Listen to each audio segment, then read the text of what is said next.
Bonjour Omar. Bonjour Rachid. Bon résultat, hein? Oui, en tout cas, c'est un gage pour l'ensemble de nos équipes. Oui, et puis un challenge aussi à relever pour continuer à aller encore plus loin.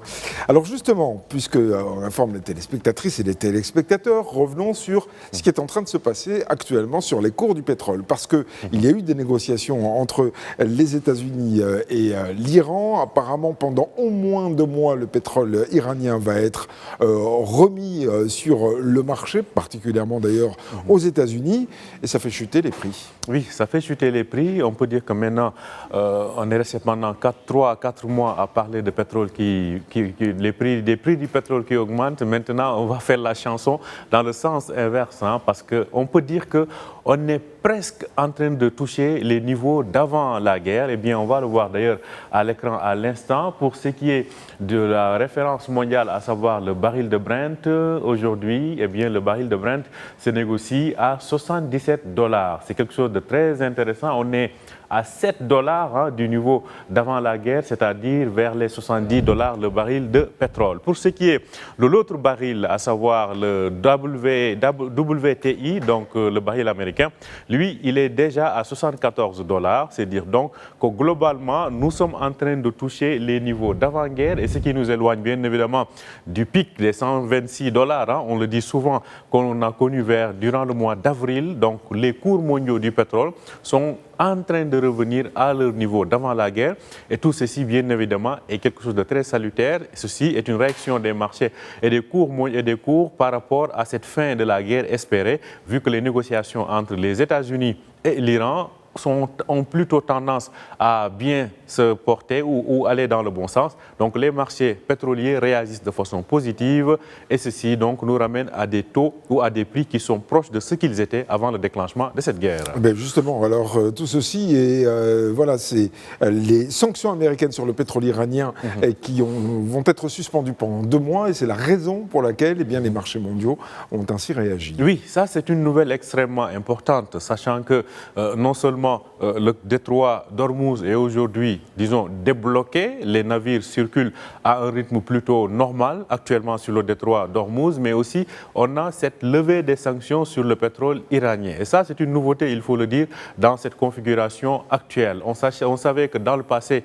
le pétrole iranien était davantage exporté vers la Chine, mais aujourd'hui, pendant 2 mois, en tout cas jusqu'au 21 août, cette suspension sera en vigueur, donc on peut acheter, transporter, faire des transactions sur le pétrole iranien sans que cela soit soumis à des sanctions, ce qui va faire qu'il y a un surplus qui va se rajouter au niveau de la production mondiale. Je rappelle que pendant cette guerre, selon l'AIE, l'Agence internationale de l'énergie, on manquait 10 à 10 millions de barils par jour dans la production mondiale et on a vu comment cela a impacté les 20% en tout cas de la production mondiale ou du passage de pétrole et de gaz dans le détroit d'Ormuz. Aujourd'hui, on revient à des situations qui sont meilleures, surtout avec, entre guillemets, ce bonus, à savoir cette suspension provisoire donc des sanctions américaines sur le pétrole iranien. Oui, alors si c'est 2 mois, hein, c'est pas innocent, hein, c'est parce que les négociations doivent durer 60 jours renouvelables.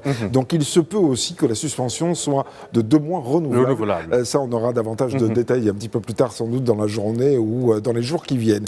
Alors globalement, comment évolue la demande aussi sur le marché mondial après cette guerre au Moyen-Orient qui, on sait, a été très inquiétante et a déjà coûté très cher. Oui. Est-ce que la demande est revenue à la normale? Est-ce qu'elle dépasse la normale ou est-ce qu'elle est inférieure? Alors, actuellement, la cherté des cours ou bien des produits pétroliers a fait que la demande a ralenti. C'est-à-dire qu'il n'est pas que le besoin n'est pas là, mais les coûts sont extrêmement chers pour les industriels, sont extrêmement chers pour les importateurs de façon globale, à tel point qu'ils ont été obligés de ralentir leur demande, le temps de voir un peu les prix revenir à des niveaux acceptables. Donc, ce qui fait dire qu'actuellement, cette demande mondiale, elle est au ralenti en attendant que les choses s'améliorent.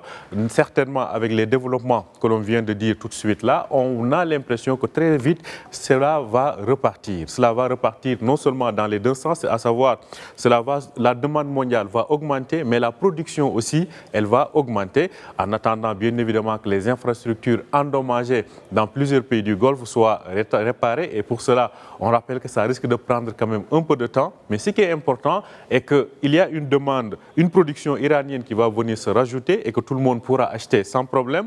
Il y a aussi le fait que le détroit est aujourd'hui rouvert et ceci est plutôt une très bonne nouvelle pour repositionner ou bien encourager la demande mondiale de pétrole à repartir à la hausse. Pourquoi? Parce que beaucoup jugeaient que le prix était extrêmement élevé, ce qui faisait qu'on ralentissait donc cette demande-là. Cette demande-là a donc toutes les chances pour pouvoir repartir à la hausse. Et il n'y a pas que le pétrole, bien entendu, puisqu'il y a aussi les engrais phosphatés, il y a aussi le plastique, l'aluminium et j'en passe, sans compter le reste des marchandises. Bien évidemment. Je m'en étouffe.